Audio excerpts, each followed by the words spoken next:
Welcome everyone. It's a pleasure to host this conversation as part of Climate Week at Penn. I hope that you've had the opportunity to participate in other such events. It has been a full roster and a really interesting roster. My name is Franca Trubiano, and I'm here today with Dr. Marilyn Howarth from the Center of Excellence in Environmental Toxicology at the University of Pennsylvania's Perelman School of Medicine. Now that's quite a mouthful.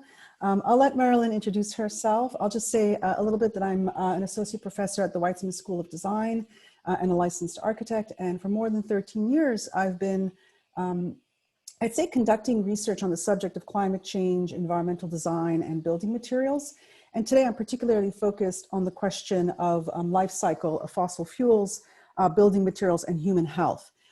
With that, I'll ask Marilyn to also introduce herself, and I'd just like to say that I'm thrilled that we've had this opportunity to exchange our research with each other and to learn so much about the incredible work that Seat and her group is doing there. Well, thank you so much. This is really a great opportunity to highlight the various angles that we really need to look at the impacts and the contributors to climate change. And our session today, I think, will highlight some of those features. I'm an occupational and environmental medicine physician, and my work at the Center of Excellence in Environmental Toxicology really focuses around environmental health policy. And so we work with communities, we work with legislators and regulators to improve environmental health in whatever way we can. And often there is impact in doing work with in all of those realms. And so we bring science to good environmental policy. Climate change is one of the areas in which we work. And you'll see today there are a number of communities directly impacted by climate change, and we'll talk more about that in just a few minutes. But I think I'll turn it back to Dr. Trubiano and have her begin. Great. I'm going to be sharing my PowerPoint, and you know how these things go. Sometimes it works, sometimes it doesn't. I hope that all of you can see essentially what is a PowerPoint. I'm going to go into presentation mode, and just to be clear, sorry, but let me just end the show for a sec. Let me go back to the top. Great. There we go. Good. Good. I hope you can all see that. Yeah. Marilyn, I think you will be reviewing the chat. We invite questions. We thought that maybe we would address the questions at the end of the sessions. I would like to say that if possible, then we'll collect the questions at the end of the first session, at the end of Marilyn's presentation, and then of course we'll open it up for a dialogue and conversation thereafter. So before I begin, I'd like to acknowledge the Climate Center for Energy Policy and the Penn Undergraduate Research Mentoring Program for the support of this work, and as well as the dedicated students who have helped in putting a lot of this research together. I want to just say that at the very beginning, polymers are going to be at the focus of this presentation. And I probably will start with a fairly unpleasant thought, which is that they never die. At their origins, they've already outlived us, and as waste, they outlive us once again. But maybe more positively, let's return to the beginnings of polymers and to the material origins of them as materials. But in order to do this, we have to really confront the fact that they're quite volatile. The date was June 21st, but a year ago in 2019, it was almost daybreak. The sun had not yet actually started to rise over Philadelphia. And it was a very special day. I mean, it actually was solstice. It was summer solstice, the one day when the sun can perform its best and most longest performance. And we celebrate the fact that it offers us warmth, light rays, and energy.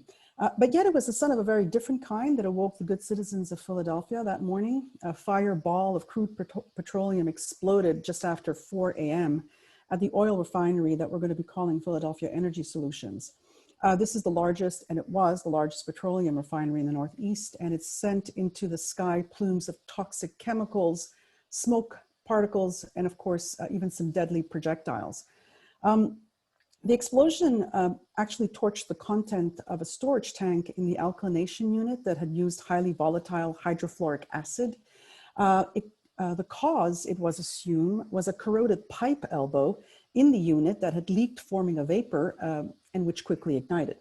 Hydrofluoric acid is a highly caustic chemical, and of course it has to be handled with great caution. Now, multiple explosions ensued. Propane and butane burned for hours. The third explosion was the most powerful. It hurled 38,000-pound chunk of debris across the Schuylkill. The fire burned for 24 hours, and the process to actually neutralize the hydrofluoric acid took about an entire month. Now, Philadelphia Energy Solution managed the oil refinery complex at the time. They bought it from Sunoco, interestingly enough, a petroleum company that's branded with the Sun Oil Company. It never occurred to me until most recently. Before its stated bankruptcy and closure, Philadelphia Energy Solutions was 65% majority owned by the Carlyle Group. It's a private equity fund that's in the business of liquidating unprofitable businesses. So they knew full well that they were not a profitable businesses even during the explosion.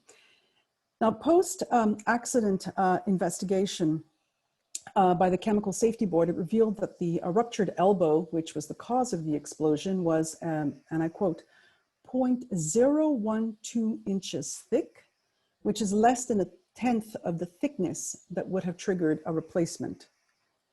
So obviously maintenance was not high on the priority. Refining operations in Southwest Philadelphia are nothing new. They've been here since the end of the Civil War. As I said, it was the biggest crude oil refinery in the Northeast. And when it closed its doors, it employed 1,100 employees. So it was not a small enterprise, of which 650 of them were unionized with the United Steelworkers.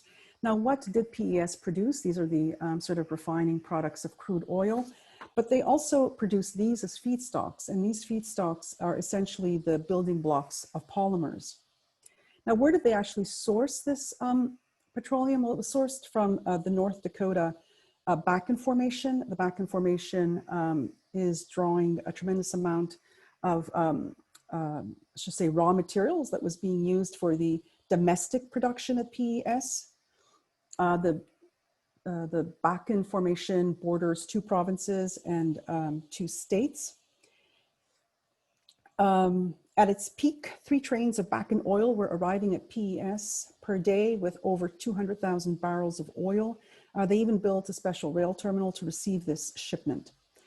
Some of the most productive areas of the extracted Bakken oil are in the Mandan Hidatsa Arikara Indigenous Nation.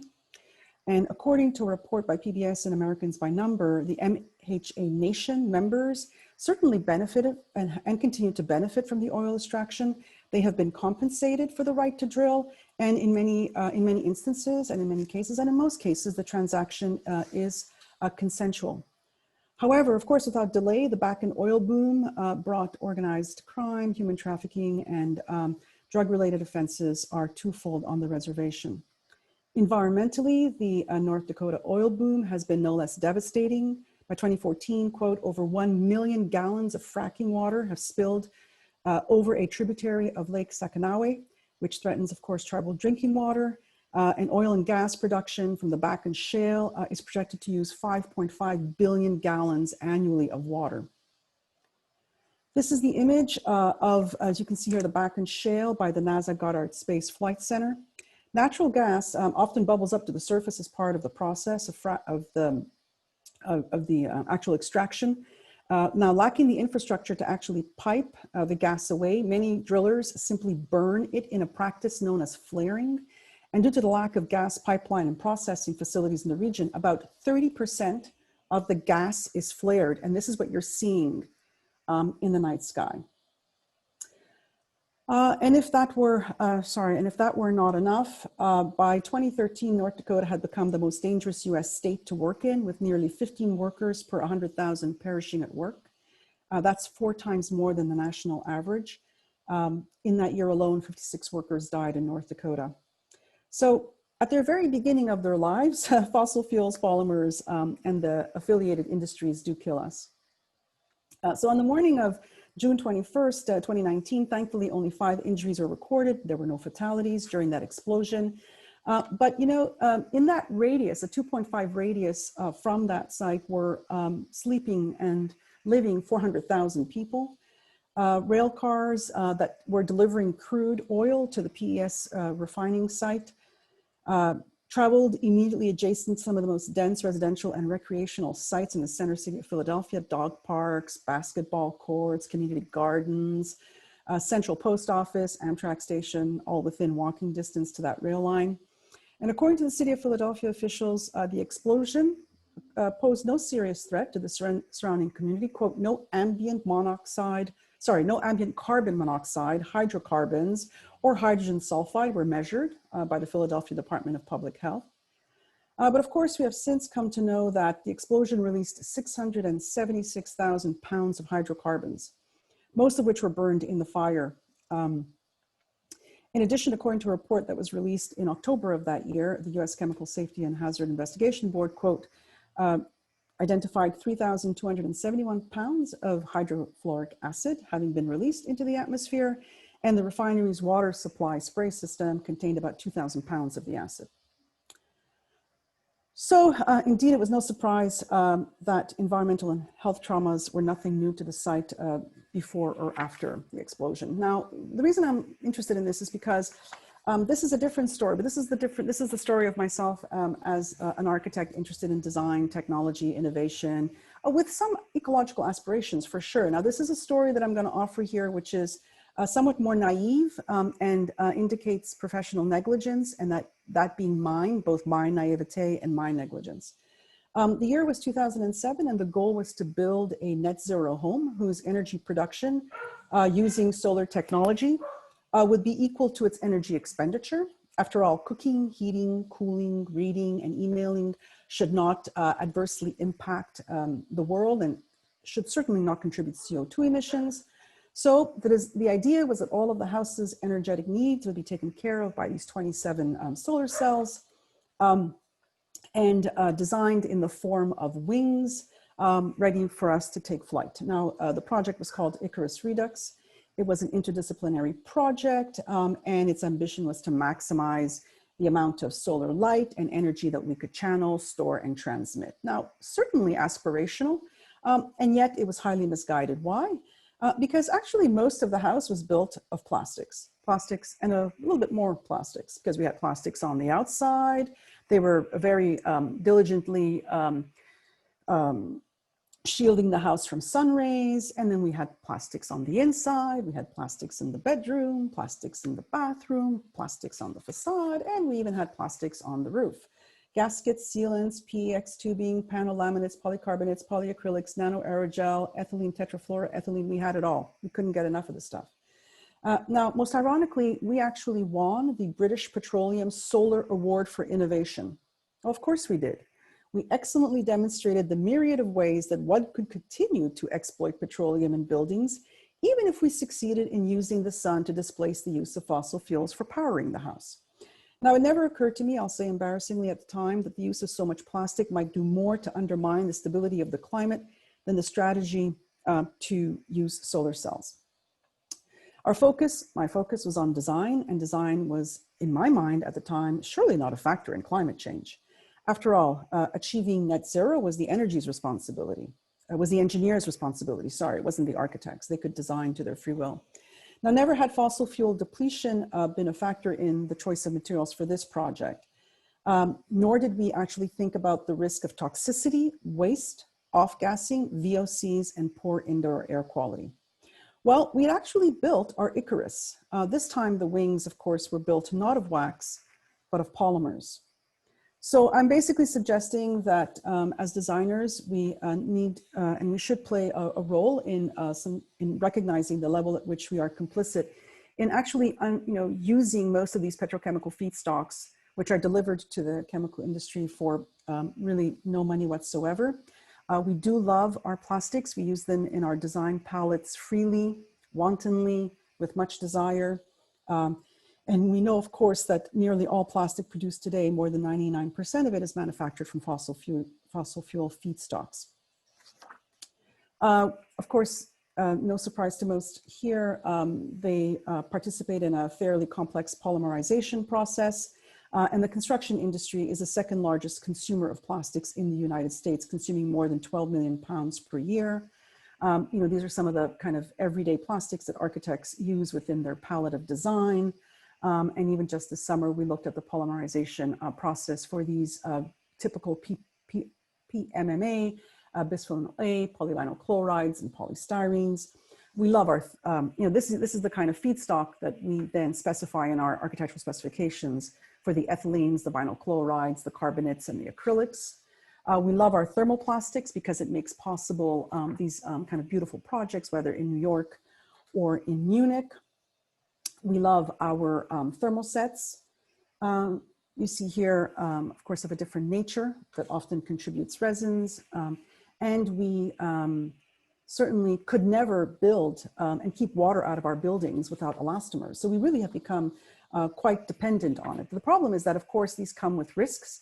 I talked to you about 3 risks: the carbon intensive life cycle risks, were no surprise there, the risk of waste that I know Marilyn will speak to, and of course the health risk of these waste polymers. We're not all that surprised that the carbon footprint of the plastics are an offshoot of the fossil fuel. That's not surprising. What is, of course, less told is the fact that although the claims of many of these being recyclable are made, we know that many instances thermosets and elastomers are rarely ever recycled, and even if thermoplastics could be recycled, it's really impossible to separate them from their base materials to actually effectively recycle them, and so basically they contribute to a tremendous amount of waste. But of course, with this waste comes the health risks. I'd like to sort of speak to the health risks because these macabre photos, which show PVC both as pure pipes and in this home entirely garlanded in PVC, as soon as the PVC is installed, of course, it starts to flake and fall apart and particularize and become particles within our lived environment. And we touch them and we handle them. And it's at that point that we continue to face their risks, whether they're overrunning our landfills and contaminating our soils, whether they're breaking down into airborne particulates that can be transported over hundreds of miles. They will contribute to asthma, eye irritation, pulmonary problems, reproductive health impacts, and endocrine disruption. This is what, of course, has been identified. But of course, we often come into health risks when we are disposing of these materials. And we know the dioxins are released when we basically open burn these materials, and many individuals will open burn the materials thinking that, of course, they pose no harm to anyone at all, but of course they do. And sometimes we have more cataclysmic events where buildings are caught into these situations that are not necessarily designed for, where these materials are off-gassing. And we all know about the unfortunate circumstance of many of the first responders who were at 9/11 and who were exposed to many of the dioxins that came from all the polymers and other materials in the building. These are unfortunate memories for us. Of course, if it's not enough that the actual materials themselves, when they burn, are problematic to us, the fire suppression chemicals that are used to put out fires are themselves based on chemicals that in fact are killing us. Here we see a US toxicologist who is speaking out on PFAS, and we have just learned most recently that one of our heroes in this category, New York Attorney General Letitia Ann James, is actually taking some of these companies to court. Now, what can architects do? Well, they can learn about the data that we should all be aware of in regards fossil fuel-based polymers. We can think about assessment tools to help us understand what some of these risks might be. We can self-educate, and we could look at more precise material disclosures. Here we have evidence of where the data is being collected, and much of this is a kind of a real sort of opportunity for many of us to become better informed. We actually have metrics at this point where we can begin to evaluate how our choices are measured as either a kind of more positive choice or a pure hazard. And of course, we're looking at these industry, I'd say, leaders, whether it's firms that are offering us transparency regarding materials, or even educational outfits, such as the materials lab at the Parsons School, that's explicitly speaking to healthy materials. And of course, we can always ask our industry partners to be more transparent, and I offer these 3 images. I conclude with the idea that we probably can work towards one day finding a life cycle concept that involves human health, where at any one time we can look at the stage of a particular material in its formation, try to understand what its exposure paths might be, and try to understand what the health impacts might be. This is pretty blue sky thinking, but we really have no choice because this continues to be our lived experience. This is the Grenfell Tower in London, which burned about 3 years ago. The irony of this project was that it had been retrofitted with insulation on its exterior to keep the building warm. When the building caught on fire, the insulation and the chemical off-gassing of that polymer-based insulation asphyxiated 70 individuals. And still today, this building is being litigated to try to understand whose responsibility it was along the AEC trail. The good news is that Philadelphia at this moment is one of the stellar cities for solar energy conversion projects in Philadelphia. And hopefully that might give us a different future than the one that was imagined by PES years ago. So with that, I will stop the sharing. I will invite Marilyn, and maybe in the process, if there are any questions, be happy to take some questions now. And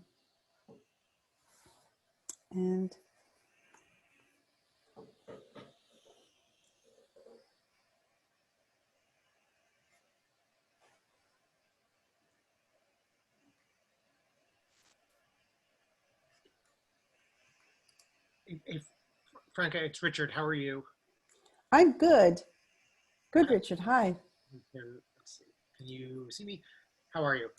I have a question, and obviously I am very I am with you on a lot of this, as you can imagine. I have more of a kind of pragmatic question about this, which is how you think. You know, the word that kept on coming up with respect to kind of thinking like an architect here is that of control. And, you know, we could kind of get out in front and be as kind of environmentally responsible and have, you know, environmental stewardship and so on, in terms of our outlook and how we even specify things in our buildings, right? But it strikes me that, you know, there's a lot of catching up that others that interpret our work, there's others in terms of building code officials and so on, that really have to, you know, come around to kind of see this evidence that you're showing here. And I wonder if you have any thoughts about that, like how this kind of concern that we as a profession have can really used to engage a kind of broader group who are completely allied in terms of construction, right? They build our things, but may not be thinking about these things the same way because of cost or code or things like that. Thank you, Richard. It's a big question and an important one. And this is why, albeit not having had enough time to speak about it in detail, the 4 points that I identified as data, metrics, education, and transparency and disclosure are, I think, my 4 sort of policy proposals that I think can get us to the goals that you've set out. And in part, in each of those 4 categories, I have found dozens of partners and individuals. And by that, I don't mean as individuals as persons, but individuals as in constituents of AEC industry. Either it's architects who within their professional practice are taking this on board, whether it's engineering and engineering accountability or datascaping that they're doing within their own life cycle with respect to identifying the actual costs, the kind of carbon costs. And certainly there are builders that are ahead of this, and builder associations that are ahead of this. I think it's a slow process, but it is an informed process that essentially is growing, I think at a faster rate than I would have imagined, or at least at a faster rate than I had imagined sustainability taking about 10 years to come across the AEC range. So for instance, the Healthy Products Declaration, that is a group that within the last 3 years has basically grown, I would say, far quicker than one would have imagined. There are architects, engineers, builders, policy individuals, and even material suppliers that have come full out and said, here we are kind of open to having this conversation. It's not an easy one because much of this polymer network, of course, are patented products. And so part of the nature of having only partial disclosure of what is found in any of these products is that, of course, there is the sense that we don't want to necessarily compromise our intellectual property that we may have in having developed these products. So walking hand in hand with organizations such as HPD, I think are positive venues for trying to find that kind of space in between. I think that most recently with a number of the, particularly the really shocking insulation fires, I showed Grenfell, but there are dozens. In fact, I just saw one that came on the Newslink just this week, in which fires of this kind are basically killing people. We know of the fires that have happened in the Middle East as well. But I also know that, for instance, it's completely impossible to decipher this question of responsibility. So if, as one follows the Grenfell inquiries that have been ongoing for about a year and a half, there still is a lot of finger pointing, whether it was the architect's responsibility to select and to specify, whether it was the builder who should have sort of looked at the performance metrics, whether it was a code issue, whether it was a definition issue. Sometimes the material is by code forbidden over more than 4 stories, but with one change in the nature of a material composition, it might not fall within the category of the forbidden material, right? There's a lot of jockeying in terms of market share for these products, particularly in the insulation and the exterior outboard materials. But it is a conversation that I hope we can continue to have, but one that needs to be facilitated by institutions who have already bought into the need and the value for this. Thank you, Franca. Thank you. And there is a question in the chat that I'll just read to you. Unless, Russell, would you like to state your question on your own? Sure. Hi, everyone. Really enjoying the presentation. New Jersey just banned plastic and paper bags, supposed to take effect in 18 months. Dr. Howarth, I was wondering if you've been thinking about concerns that you might have about how people will replace those, because it was a big issue in Jersey that they opted not to do a tax at all, but just a full ban. Well, I think that we have lots of examples throughout history of unintended consequences. And so I think I'm not sure that I'm creative enough to figure out what the next terrible thing will be, but it's entirely possible that there will be one. I think those of us who care that there be less plastics will perhaps lead the way, and it's maybe our responsibility to lead the way to show some better materials and actually have materials that are not as polluting. So I'm sorry, that's probably the best response I have for now. Any thoughts about that, Franca?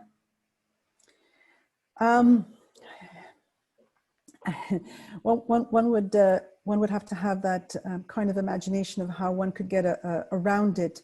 I'm not sure, particularly if it's clearly identified as a plastic product. It's really hard to imagine how you could get around it. Where I'm more concerned is in the material category of composites.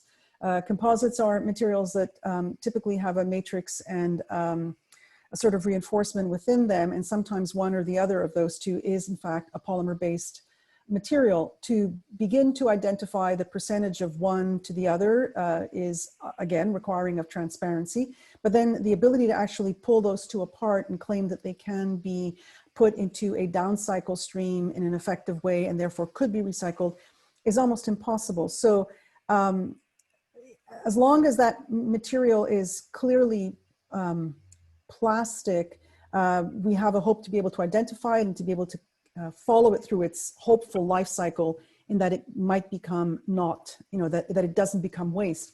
But the minute it becomes part of a composite, which most building materials are now featuring polymers in composites, it becomes even more complicated. And I didn't even discuss composites because it adds an extra layer of complexity. But I appreciate the difficulty that you're posing, Russell. So I think we'll hold additional questions until after my presentation, and but certainly be very happy to take any at that point. Let me just share my screen.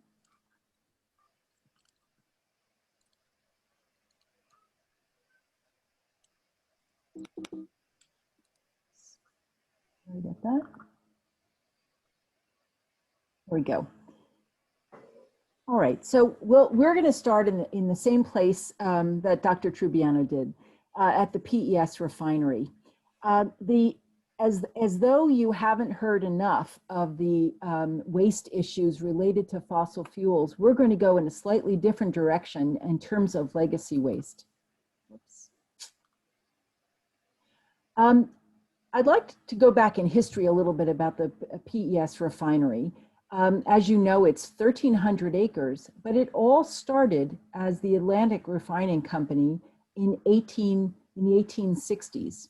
And it was by 1900 that crude oil was being processed and gasoline production began during World War II. It's been in continuous operation since then until its recent closure. Taking a moment to think about it during its operation, I'll just remind you that it had the opportunity to be the single largest point source of toxic air emissions in all of Philadelphia, as this heat map shows. But the contamination of the site continues beyond the closure of the site.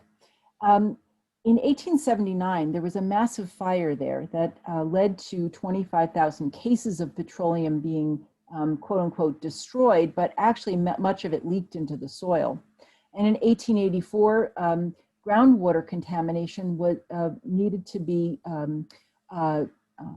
disclosed to the Philadelphia Water Department, and it was identified that there was substantial groundwater contamination. And in fact, by 1930, leak detection equipment was required.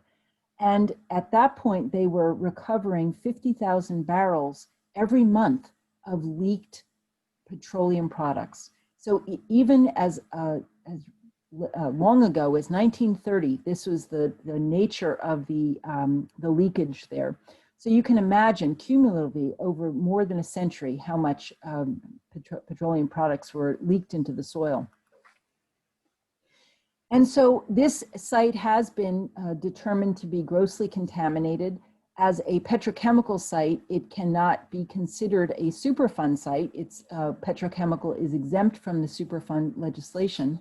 So it is being considered under the Act 2 is what we call it in Pennsylvania, the Pennsylvania Land Recycling Program, which incorporates both federal and state regulations having to do with remediation and contamination. This agreement that is between the state and federal governance levels allows for the site to choose site-specific standards for cleanup based on the intended use of the site, and I'll get into that in just a moment. But Sunoco has its subsidiary, Evergreen, working on the cleanup of this site, and they have selected site-specific standards based on an industrial forever use of this site. So let me give you an example of what that might mean. As you know, gasoline and gasoline products were very heavily leaded throughout most of the last century. And lead is a known neurotoxin. It can be inhaled or ingested. And the EPA considers a level in soil of 400 parts per million of lead as safe for residential soil, so safe for a child to play in. Now, I will tell you that medical professionals feel that that number is probably too high and is probably not appropriate. But just for comparison's sake, that's where the EPA now stands.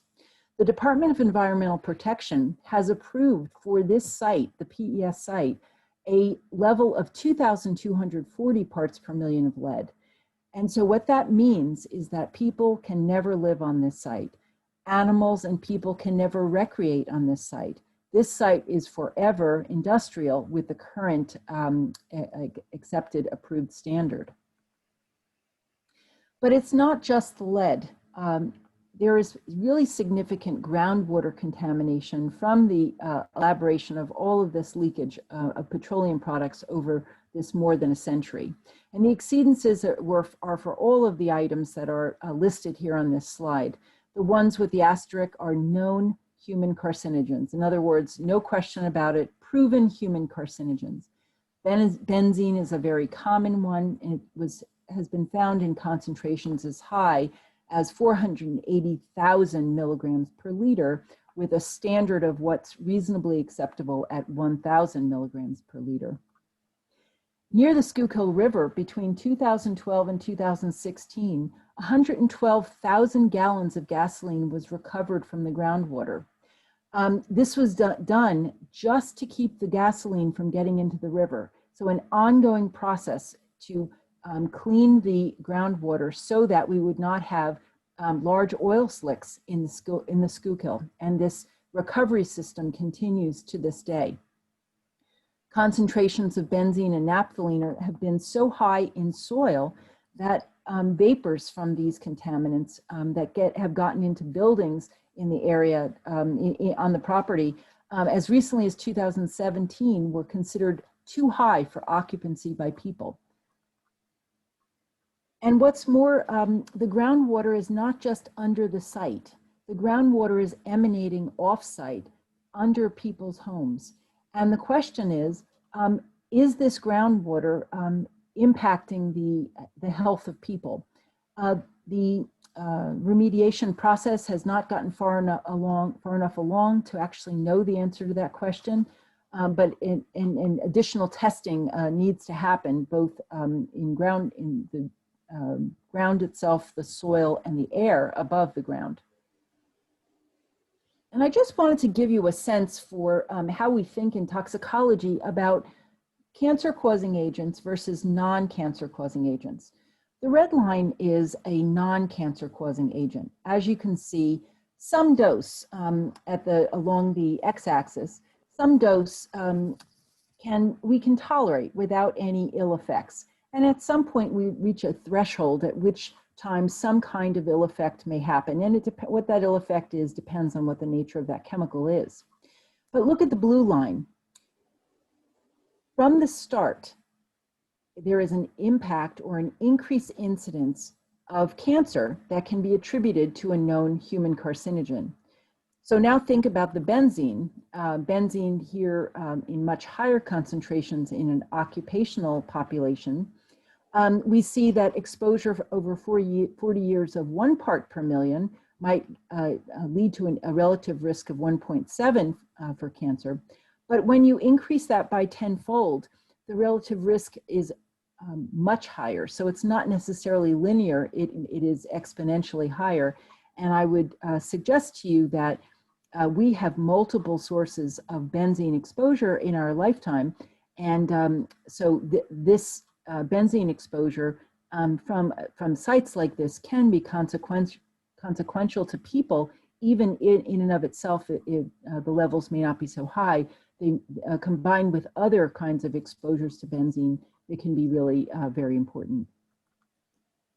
Now I'd like to talk with you a little bit about the community on the other side of the oil refineries. It's called Eastwick. Eastwick is in the southwest corner of Philadelphia, immediately adjacent to I-95 and the Philadelphia Airport. But on the other side of Eastwick is a landfill. It's called the Clearview Landfill. That is a Superfund site.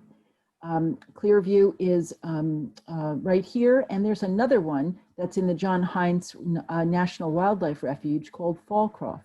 And both of these are due to really the same kind of dumping and municipal waste. So we talked about legacy waste in the refinery setting. Now we're talking about legacy waste simply from municipal waste that we all generated. Unfortunately, in the 50s to the 70s, that municipal waste in those landfills was not particularly well regulated. And so in those same landfills, lots of industrial waste, truly toxic chemicals ended up. And so at some point in the mid-1970s, some of that waste was literally pushed off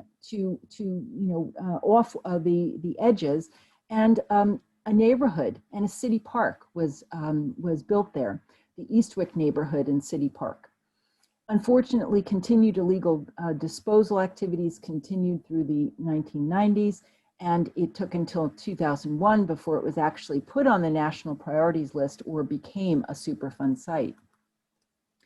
This is a series of photographs that give you a sense of where it started and where it ended up. In 1953, you'll see this very black area here. This is all water. This area was largely wetlands, a lot of wetlands. This is the Darby Creek, but this is all wetlands that's very inland. It was started to be filled in, and as you can see, this is the remaining wetlands here, but all of this has been filled in by 1965 with municipal waste. By 1973, you really don't see much in the way of wetlands at all, and 83, and here the present. But what you do see between 1973 and 1983 is this open land here that was filled in now has housing. And so this is the Eastwick neighborhood. This is the Eastwick neighborhood, and this is the Eastwick Park. This is a park that was built, again, right on this landfill. Oops. So these are two side-by-side images of the same geography showing the multiple sampling sites of soil borings, looking for, on the left, polychlorinated biphenyls, and on the right, polyaromatic hydrocarbons. Many of the chemicals in these two classes are known human carcinogen, and even if not carcinogens, are felt to be quite toxic. The darker the circles, the higher the levels of these constituents. And as you can see, the black line shows the footprint, if you will, of the existing landfill. And you can see many of these dots are well outside the existing landfill footprint. And it's easy to know why. It's because that the contaminants that were at the surface were literally pushed, but frankly, they were really built up well below. And so there was a lot more in that area, even that was not pushed away.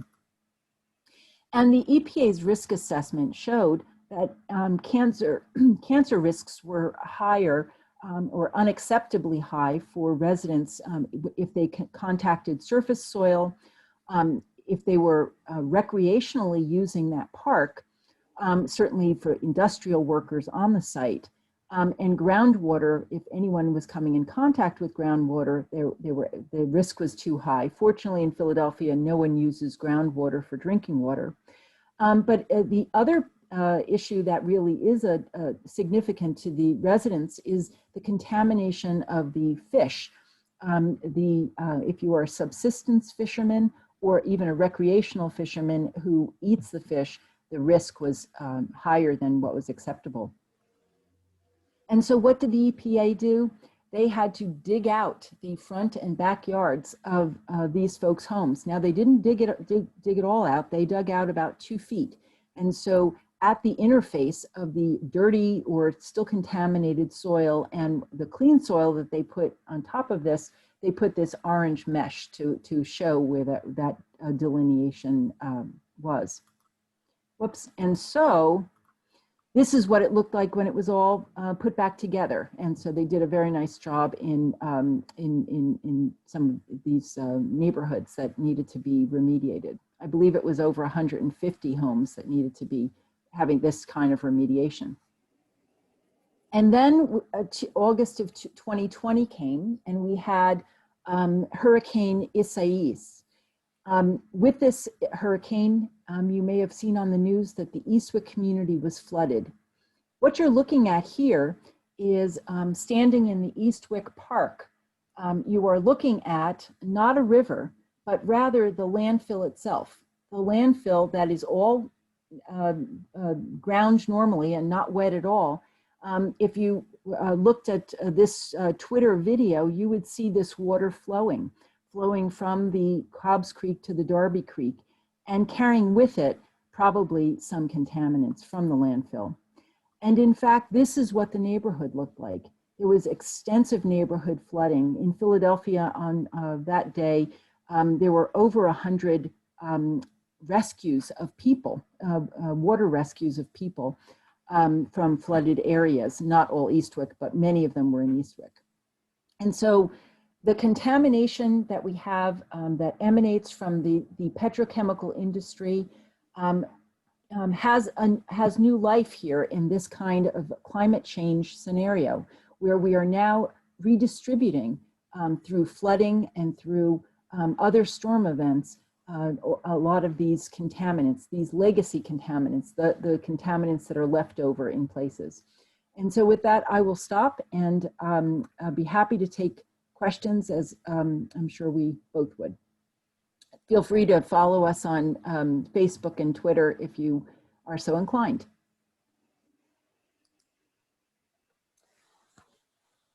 Thank you so much, Dr. Howard. And I think that there's a comment, an important comment from Russell regarding the area that you're speaking about, Corman Real Estate. I will read it. Or maybe Russell, would you like to speak to it as well, actually?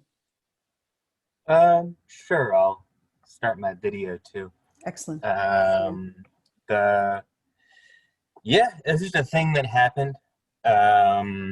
Corman Real Estate was largely responsible for the quote unquote redevelopment that happened in Eastwick, and along with that, they were found to have purposely housed Black people, specifically around the most contaminated portions of the Clearview site.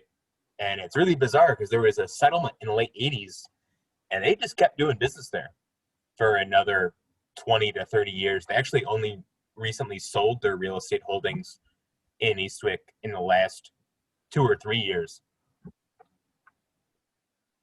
Well, just to add to that comment, I would say that the Eastwick neighborhood is really an example of the kind of environmental justice scenario that we found in the 70s, and that was the use of eminent domain to determine that neighborhoods were blighted. This was often done in African-American neighborhoods, and it was done throughout the country. Eastwick is an unfortunate example of this. There were, before the 70s, there were numerous homes in Eastwick that were, perhaps they had a septic tank or an outdoor, outhouse, and weren't connected to city water, but it was considered sort of a rural type community, and it was not in the kind of blighted community that we might think of as being, burnt out homes or dilapidated homes. It was just few and far between homes because it was largely farming, but many of them were in great shape. And if you hear current residents talk about it, they talk about how their homes were inappropriately seized and actually bulldozed. And so when that happened, that all of that property was sold to Corman. Corman then proceeded to build the kind of row housing that's there today. I will say the unintended consequence of that tragedy is that this particular neighborhood, because it was built in the 70s, does not have some of the lead poisoning issues that other neighborhoods in the city have, because it is newer housing and with less lead paint. So slight silver lining to a terrible story, but thank you for that comment. Thank you, Russell. Are there other questions that we can address? Yeah, I have a question about Eastwick actually, because I'm in a class that specifically interfaces with residents of Eastwick, and we're talking about now how this plan for urban renewal in the 1950s ultimately betrayed them, and we're trying to think about how Eastwick can build climate resiliency given all this flooding. So I was wondering if SEAT has looked into like what Eastwick can do, or if there are any plans you know of to increase resiliency to flooding. Yeah, well, there was just a process last year that was where there was a discussion around development in Eastwick. There are a number of places in Eastwick that are very heavily paved. And so part of that, as part of the process, they actually wanted to pave more. They wanted to actually allow for more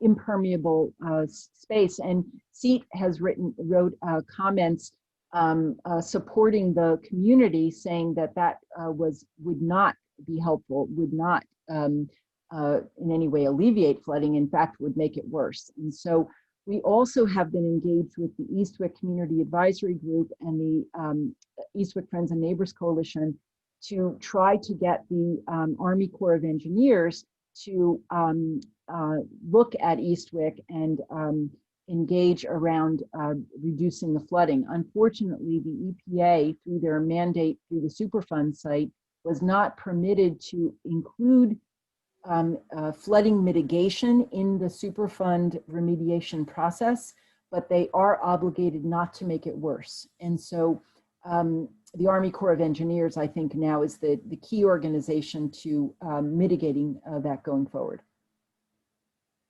Okay, thank you so much. Sure. Thank you, Sage. Susan, I think, hi, Susan. This can go to both of you, but I've been thinking about this a lot because I was very interested in Tom's River and the Ciba-Geigy plant in New Jersey, and the site, which is it's a, I think, still a Superfund site. And how you think were the best way, or maybe methods of educating the public and how they should treat these landscapes. Like, for example, children in this neighborhood probably shouldn't be going to certain sites and digging in the soil. But at the same time, we don't want to create an environment where you can't engage in parks and dirt in that way. So I was just curious if you had come across any sort of like education methods or ways of people understanding their that landscape. And yeah, any thoughts on that?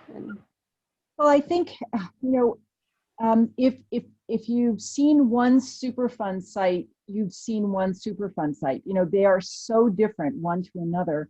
And what is generally part of the process is there is an assessment by the Agency for Toxic Substances and Disease Registry to look at the surrounding area. So the off-site migration, the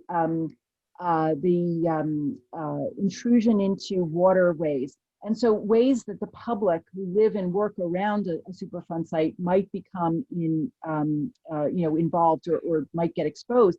And I think those are the documents that I always find most useful in determining what the risks are to people. And so I would say, if you're trying to figure that out for a particular site, that would be important to do. I think from the public standpoint, one very important issue the public should know about is that we used to pay for the Superfund site out of a fund called the Superfund. And that Superfund was created when the Superfund law was created, and it was funded through a tax on the polluters. It was funded basically the larger the amount of pollution you were expected to have contributed, the larger your tax was. When that tax expired in the late 1990s, it was not renewed. And so since that time, we, the public, have been paying for the Superfund remediation, which is why it takes on average 20 to 30 years for any single Superfund site to be cleaned up. They are continuing to clean them up, but we really still have well over 1,000 sites around the country. And at this rate, we will not, we're really not doing any, there will be generations around each site before we actually get them cleaned up. So I think it would be important to refund that Superfund fund so that we can move a little bit more quickly on cleaning up some of these, especially the more hazardous sites. Of course, there's a great deal of irony that the Eastwick community is directly to the west of the PES site. Now that the PES site has been no longer operational from a refining point of view, we know that its future may reside with Hilco, the company that has proposed to redevelop the site. What is, again, most ironic is that the decision to redevelop it is to potentially turn most of the area into a new warehousing center for Philadelphia to be able to store much of the products that are coming into the region for distribution, so consumer products. If one just looks for the Hilco plan, it is a very cursory layout of about 10 to 12, if not more, large warehouses that are connected by roadways and parking and paving. So here we have the future discussion between, will paving keep the contaminants at bay, or do we expose the contaminants and deal with them over the long term? I think that the interests that'll be competing between future use and present contaminant are going to have to debate that. Naturally, more pavement and more risk. That entire region is, of course, at risk at serious flooding. If one leaves the soil exposed, flooding will continue to happen. And of course, the communities that are just to the immediate east are going to be impacted. The fence line communities of 19145 and 19146, but mostly 19145 zip codes. And as Dr. Howarth has already shown, a number of these contaminants are already being registered out into the community outside of the boundary of the PES site. So the future of that site, whether it's paved or not, whether it's warehouses or not, whether it's a lot of distribution centers, and of course all of the traffic that entails, will maybe only continue its kind of petroleum history into its petroleum future. But it is going to be a large issue, particularly given that Philadelphia proactively decided to look at water runoff from paved surfaces years ago. And I'd be really curious to see how the city negotiates that with that abundance of paved area for those warehouses. Great. I think we're right at 4 o'clock, and I'm not sure if there's additional programming after 4, so we wouldn't want to keep anyone from missing their next session. I'd be happy to stay on for a minute or two if anyone else has any other questions. But thank you so much for attending, and we hope that you have enjoyed much of the programming for Climate Week at Penn. Yeah, let us know if you have any additional questions. Marilyn, if you are willing to stay on, I just have, I was once reading about Superfund site cleanup and how inevitably not well regulated, and the concept of cleanup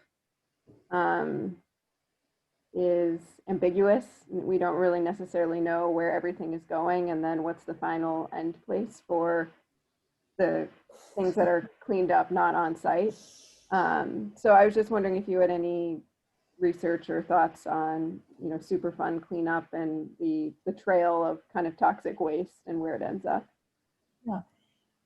I would say that I don't have I don't have concerns that it's not being done well. I feel that they're, you know, they take a lot of effort in figuring out sort of the nature of the contaminants and where they should go. And it's true that ones that are taken off site are actually taken to some other site. I mean, so they are, you know, we're just spreading it around, but those other sites are supposed to be very much more carefully regulated. In many cases, they are places where there is underground kind of shielding and they're much more contained and controlled than the original site. And so I don't have so many concerns about that. I just have concerns about the, just like this, with our really serious flooding that we have in some of these circumstances, while they're in progress, while they're not yet contained, not yet capped, or whatever the strategy will be, how vulnerable are they to having their contents moved elsewhere, having the ecosystem be changed so much by the storm that maybe some of the, you know, prior investigations are no longer as relevant or as accurate, and maybe things have changed a lot. So I just I'd like to see them taken care of with a lot faster pace. I think they could all actually be taken care of in a year or 18 months if we actually applied the right amount of resources to each of these sites. That would be a tremendous amount of resources, and it would be, you know, it would be a sea change in environmental policy in this country. But I think it would be the healthiest for people, and I think we need to really then look from a more preventive standpoint on, you know, how do we never create any hazardous waste sites again? Thank you. So Marilyn, Susan is a graduate from the Weitzman School, and she's both an architect and a landscape architect. And so these, you know, issues of the, you know, health of the land is probably pretty front and center. And I just wanted to ask you, Marilyn, you know, I've only just recently have been following the Evergreen narrative for the way in which they are analyzing the various areas of interest in the PES, on the PES site. And I was just quite surprised by just how long the entire process is taking. And I can imagine that reports that they're doing for any one of those sites in a year and 2 years, depending on any of these natural events that we're having, are going to be pretty much, I won't say useless, but certainly not precise, given the state of abandon of the site. So what are some of the sort of, you know, opportunities that we have to try to sort of usher the thing forward, just because I can't imagine that all that research will come to much fruition? Well, I think the only impetus for ushering it forward with any haste is probably by Hilco, because Right. they would very much like to have this on at a you know, achieve some resolution so that they can go forward with what they'd like to do at the site. So I don't think the rest of us have any hope of really being sort of making the process faster, but they might. Mm-hmm. And in context of the question that Richard had asked earlier, he asked about what we can do as a sort of community of, I'd say, informed in all various aspects, whether it's in the health or in the material sourcing or the urban design or landscape. What are some of the things that you could imagine that we can do for the frontline communities who you see coming to you with essentially health questions? Are there things that we can do relative to the entire life cycle of them occupying that site that we can help with knowledge gaining and knowledge sharing? Well, I think doing a more robust research on the the off-gassing of materials while they're in place. I think understanding the more about the dynamics of production and how that may impact workers. Really honing in on the key toxicologic questions at every stage of the life cycle. I mean, we're very focused on the impacts to people once it becomes a legacy pollutant. But I really think we need to change the focus and really look earlier in the process at both the toxicologic features and the how are people exposed, and really add those externalities into our decision-making process about how we design and develop materials and use them. Great. It's a lot of work for us to undertake, particularly given, as I said, the nature of these materials being, for the most part, resistant to transparency. We had been talking about the difference between cradle to cradle opportunities for some of these materials versus cradle to waste or cradle to grave. And I do think that is, as Richard noted, one of our biggest challenges to try to sort of get across the full spectrum.